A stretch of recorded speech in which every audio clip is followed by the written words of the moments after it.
Pessoal, como vocês estão? Chegamos a Provérbios 15, estou muito feliz que a gente está andando com a nossa série de provérbios. E olha, eu vou dizer para vocês, hein? Provérbios 15 tá excelente. Tem aqui, ó,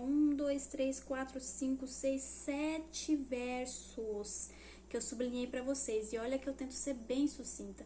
Mas é igual Provérbios 14, nós tivemos vários também, né? Foi excelente. Se você não assistiu, assista o último vídeo aí, Provérbios 14, nós falamos muito sobre insensatez. Será que você está sendo insensato com seu filho?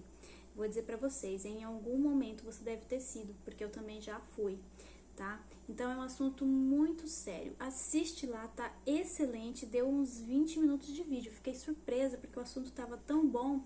Tivemos tantos versos como nós temos hoje também, que o tempo passou muito rápido. Então, pra gente não perder tempo, porque Provérbios 15 está tão maravilhoso quanto, vamos começar então? Pega a sua Bíblia aí e abre Provérbios 15. Lembrando que a minha Bíblia, tá, gente, é a nova versão transformadora, tá? Então, ela tem uma linguagem bem atual, que é super fácil de entender. Então, eu tô trazendo essa versão para vocês para ficar bem facinho no estudo, certo? Bom, Provérbios 15, primeiro verso já, ó, manda ver aqui, verso número 1. A resposta gentil desvia o furor, mas a palavra ríspida desperta a ira. Falamos já muito em ira aqui e nós vamos continuar falando sobre isso, que é para inculcar na nossa mente que isso daqui precisa ser mudado. Então, olha que interessante, quando eu, como mãe, você como pai, como mãe, você tem uma resposta gentil para dar para o seu filho, uma resposta firme, mas que seja gentil, você desvia o furor da criança. Olha só que coisa interessante, isso aqui serve para todas as pessoas, todas as idades, tá? Eu não tô falando só de criança pequena, não. Eu tô falando aqui de adulto para adulto, de adulto para adolescente, de adulto para jovem. Isso aqui funciona. Uma resposta gentil, ela desvia o furor. Mas se eu chego ríspida e falo com essa rispidez com as pessoas, o que eu vou fazer? Eu vou despertar a ira naquela pessoa. Aí fica tudo mais difícil, né, gente? A gente cria ali um clima desnecessário, uma situação desnecessária, que acaba sendo algo desconfortante e muito mais difícil de lidar quando é com uma criança, por exemplo, porque você fica lá, meu Deus, eu tô tentando, mas não consigo, é difícil aquela criança me escutar, parece que tudo que eu falo só piora. Mas será que você também não está sendo ríspido? Será que você não está sendo muito grosseiro na hora de conversar com seu filho, na hora de responder, né? Será que você está sendo muito mão de ferro, né? Para tudo que acontece, às vezes a criança, ela tá só sendo criança.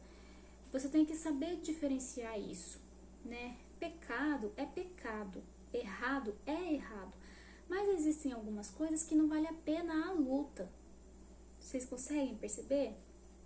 Por exemplo, a criança pediu para pegar um negocinho ali. Eu vou dar um exemplo hoje até que aconteceu aqui em casa. Eu e meu marido estávamos fazendo a nossa meditação. E aí a minha filha, antes da gente começar, ela pediu, papai, pega pra mim era um brinquedinho que tava alto assim, e a gente tava prestes a fazer oração. Aí meu marido, ele tem um jeitão assim, um pouco mais difícil assim de falar, né? Porque ele foi criado dessa maneira e ele trabalha isso todos os dias. Mas no momento ele falou, não, a gente vai orar agora. E eu falei, amor, tá tudo bem. Só pega ali pra ela e a gente faz oração. É muito mais fácil ser gentil nesse momento e falar, tudo bem, filha, vou pegar e nós vamos fazer a oração depois, ok? Pronto, eu atendi, dei o negocinho pra ela rapidamente e tive ali paz pra continuar a fazer o que eu tava fazendo. Então tem lutas que não valem a pena, sabe? Eu ia ficar ali brigando, ela ia ficar chorando porque ela quer e ela é pequena ainda, ela entende, mas ainda não consegue ter aquele discernimento, né, completo como nós temos. Então eu acabo criando uma situação ali gigante que não precisa. Então é em relação a isso que eu estou falando, tá? Já trouxe o exemplo para vocês entenderem.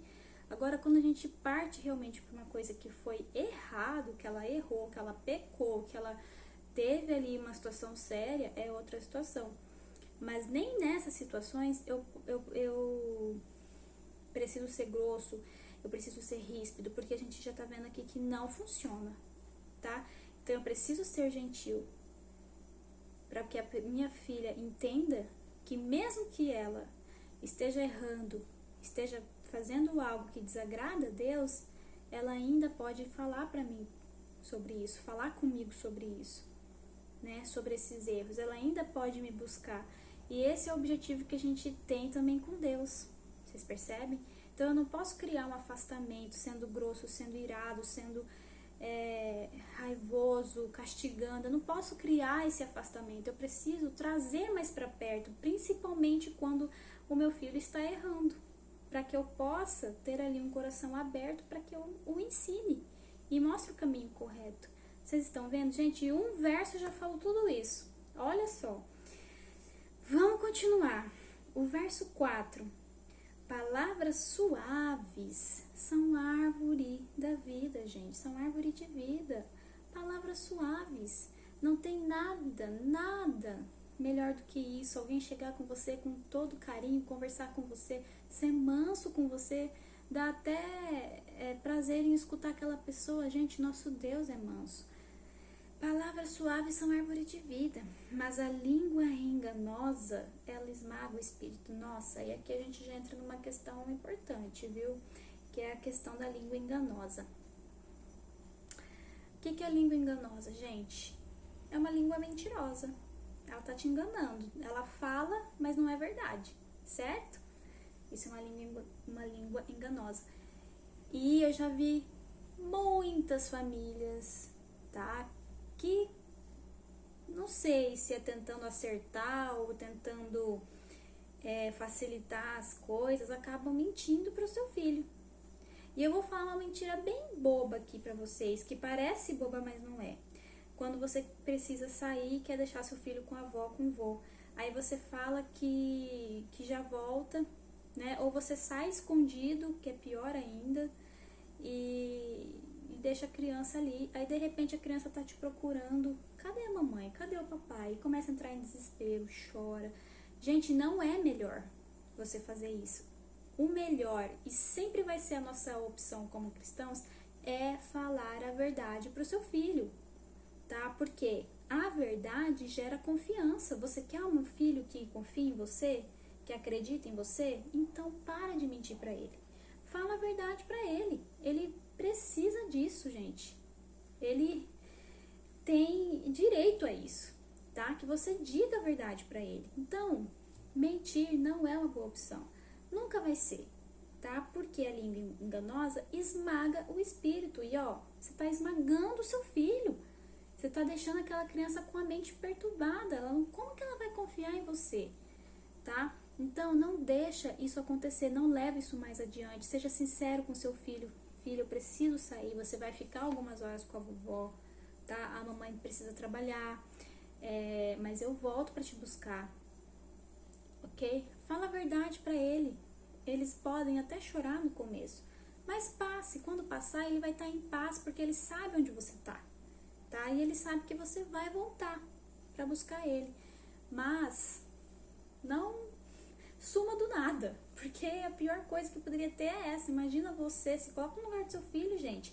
Você tá ali, aí do nada você tá sozinho, você tá com seu marido, do nada seu marido some, te deixa sozinho, aí você fica assim procurando onde é que tá, meu Deus, o que aconteceu, eu tô aqui sozinho. Gente, é uma situação horrível, ainda mais quando a gente tá falando de criança pequena, que confia demais em você. Você é a mãe, você é o pai, você é o aconchego do seu filho, aí do nada ele se sente abandonado por você? Que confusão que isso causa na criança, né? Então a verdade, ela gera confiança. Tanto em criança pequena, gente, quanto em adolescente, quanto em adulto. Quando eu digo a verdade, eu consigo gerar confiança naquela pessoa. E é uma relação que fica totalmente diferente, tá? É uma relação que melhora. E sempre vai ser melhor você falar a verdade. Sempre. É difícil às vezes? É difícil, mas é necessário, tá? Porque a verdade, ela liberta. Então não se torne escravo da mentira. Gente, não faça isso. É a pior coisa que tem, tá? Pense com carinho sobre isso. Verso 15. Para os aflitos, todos os dias são difíceis. Para o coração alegre, a vida é um banquete contínuo. Eu amo esse verso, né?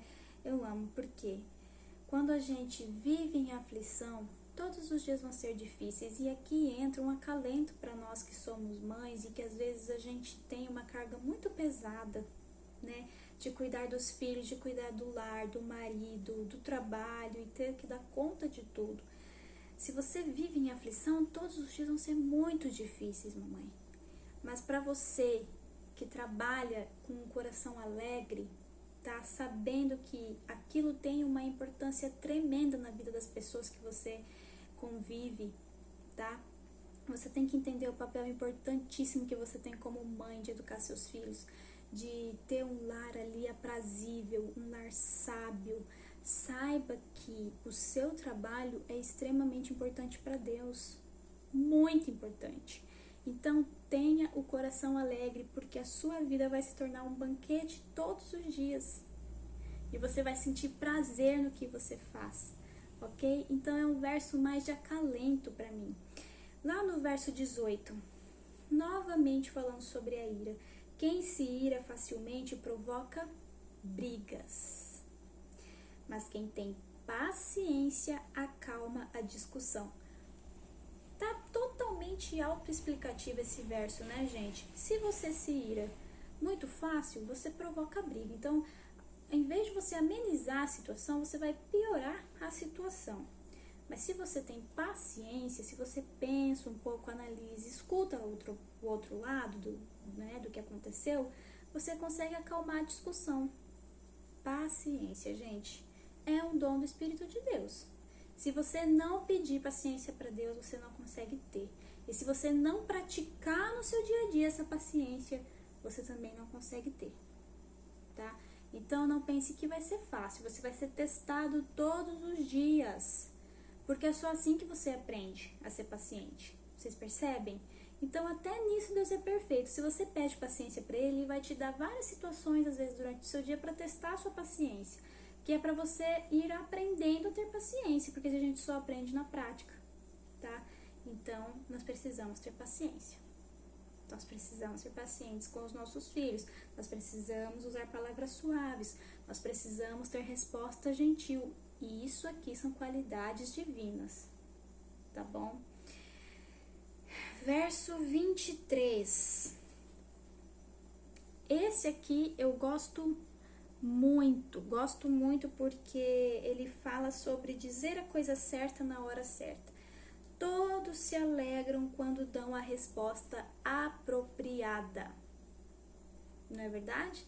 Nossa, a gente se sente tão bem quando a gente fala, né, uma coisa ali que foi apropriada e a pessoa se sentiu bem ouvindo você falar. Todos se alegram quando dão a resposta apropriada. Como é bom dizer a coisa certa na hora certa. Que verso maravilhoso, né? É excelente você dizer a coisa certa na hora certa. Como que eu faço isso, gente? Como que eu faço isso? A resposta tá aqui, ó, no verso 28. O coração do justo pensa bem antes de falar. Pensar antes de falar. Pensar, meditar, será que isso que eu vou falar tá certo, vale a pena? Gente, aqui tá a resposta. O coração do justo pensa bem antes de falar. A boca dos perversos transborda de palavras o quê? Maldosas. Então, se eu não estou pensando bem antes de falar, eu não estou dizendo a coisa certa na hora certa, tá? Eu não estou dando a resposta apropriada. Então, pensar antes de falar. Pensar bem antes de falar, de agir, tá? De qualquer coisa, pense, seja sábio, procure discernimento, certo? Certo. E para finalizar, o olhar animador, verso 30. O olhar animador alegra o coração. Boas notícias dão vigor ao corpo. O olhar animador alegra o coração. Gente, será que nós estamos transmitindo esse olhar animador para os nossos filhos? Será? Será que eu estou trazendo esse olhar alegre para o meu filho? Será que eu estou conseguindo mostrar para ele que eu sou feliz porque eu tenho Jesus no meu coração e ele tem me transformado todos os dias? Porque o olhar animador, ele alegra o coração. Não só o meu, mas o da criança. E aqui, quando a gente fala do olhar animador, alegra o coração, então eu imagino alguém olhando para mim tão animado, tão feliz, que aquilo me deixa alegre também. Não é nesse sentido que vocês entendem? Eu entendo assim. Então, nós precisamos ser cristãos completos, felizes porque temos a Cristo, felizes porque Ele tem nos transformado e tem nos tornado pessoas melhores, com qualidades melhores, e Ele tem nos dado tudo aqui, gente, de prato cheio, como devemos educar os nossos filhos. Tá tudo aqui, tá? Pensar bem antes de falar, ter resposta gentil, sabe, gente? Tá tudo aqui. Só o que nos resta é colocarmos em prática, não adianta ficar na teoria. Coloque em prática e seja alegre para o seu filho e seja alegre por você estar tendo a oportunidade de mudar com o seu filho, tá? É o meu desejo hoje para vocês, vou orar com vocês nesse momento. Querido Deus, nos ajude, meu Deus, a passarmos por essas mudanças tão necessárias na nossa vida, que não são fáceis, mas nós sabemos que em Ti nós somos capazes, nós vamos conseguir a força necessária para passarmos por essas mudanças. Nos ajude, meu Deus, a pensarmos antes de falar, a sermos tardios em irar-se como o Senhor é, que nós possamos ter uma resposta mais suave para os nossos filhos, uma resposta gentil, nós possamos ter a sabedoria de lidar com as situações e trazermos sempre um olhar animador para eles. É o que eu lhe peço, meu Deus, neste momento. Peço e entrego a famílias que estão aqui representadas agora neste vídeo, que estão aqui assistindo, que estão buscando esse conhecimento, meu Deus, abençoe a vida delas, em nome de Jesus. Amém. E eu te espero no próximo vídeo, Provérbios 16. Não percam, porque vocês sabem, tá maravilhoso.